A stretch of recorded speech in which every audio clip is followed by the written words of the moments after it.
Well, hello, Internet. This is Matt Young doing another Bible review. Today I'm going to be looking at the ESV Heirloom Bible Omega Edition and Goatskin.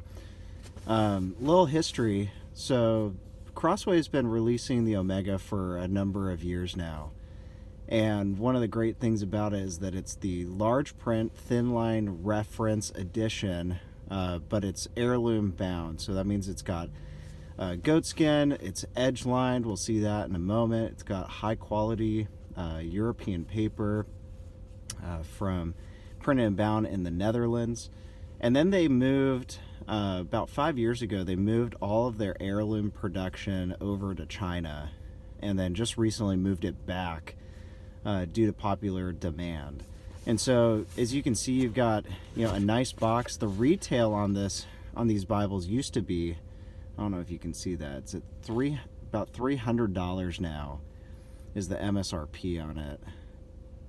And you can find it for less expensive than that. Normally it has like a velvet wrap that comes with it and whatnot, but one of the things that you'll notice right off the bat for this Bible is just how the stamping has actually changed since the last one. It used to be, Holy Bible, the ESV logo with a circle around it, ESV, and then you'd have English Standard Version Crossways, kind of over branded a little bit. And so they've done this simplifying that just looks awesome. You've got, instead of having 5 or 6 spine hubs, you've just got the 4. And it's really tasteful. One of the things about some of the Bibles coming out of Youngblood is that you can almost see just how they do the spine, how there's that indentation. That's just to make the binding last forever. This is a really nice goatskin. I've had some of the Cambridge Bibles have a more uniformed grain. This is a very natural looking goatskin. There's even, I don't know if you can see it on the camera, but just right here, there's even some natural marks. Because again, this isn't a synthetic Bible liner or cover where everything's uniform. This is an animal hide. And it's just expert. You can see right there some of the creasing. Really cool. It comes with 4 ribbon markers. I've already pulled them out. They're stacked on top of one another just to kind of keep things out of the way. When we talk about a Bible being edge lined, this is leather lined. You got the perimeter gilt line, which is a nice touch. When we talk about edge lining, what we mean is that this leather liner is actually tabbed up into the book block.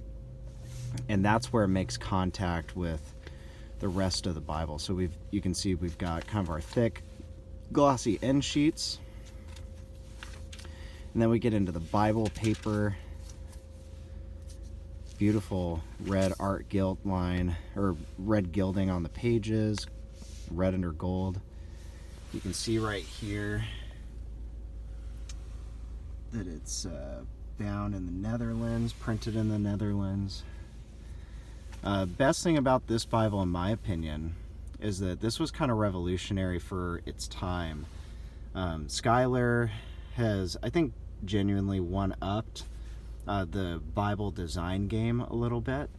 But what made this Bible so awesome was how you could have large print. It's a 10-point font in the Omega. The original large print reference Bible was a 10.5-point font.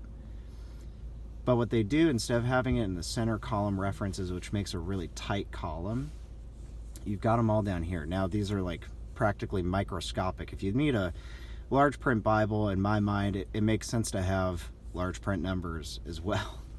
Make it so it's not so hard to find.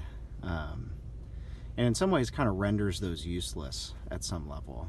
But what's great is that you've got these wide columns, even though it's a full reference text, 80,000 plus references. What Schuyler's done is they've put all the references down at the bottom of the page, like how you have the footnotes.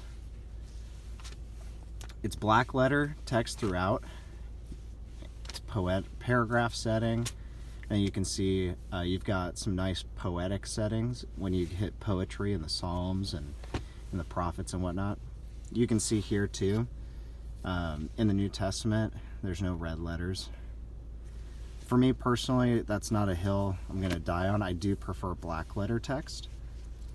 Some of that is just from a quality control. It's a lot easier to control a single color rather than having to get everything in line. Oh, another feature that should just be standard in all Bibles is that it's line matched, meaning that the lines on this side of the page line up with the lines on this side of the page. And so that helps just with the opacity, being able to read it without much ghosting. This is really nice paper. Best Bible paper you're going to find. It comes out of Youngblood. You got your maps here, just kind of your regular standard maps. And then you have a few blank pages. I think that they do this. These are nice. These are on real thick Bible paper. I think that they do this because, if we're just really honest, a lot of people read the New Testament more so than the Old Testament, and so you're going to have a lot more wear and tear on that back binding area, you know. But this is an amazing Bible, and while $300 is really steep, if you're looking for a large print ESV Bible, I mean, you're not going to beat this. That's portable. It really is an amazing Bible. So be sure to go to Crossway, check it out. Go to Westminster Books, WTSbooks.com, and check it out there too. Hope you're having a good one. Thanks for watching.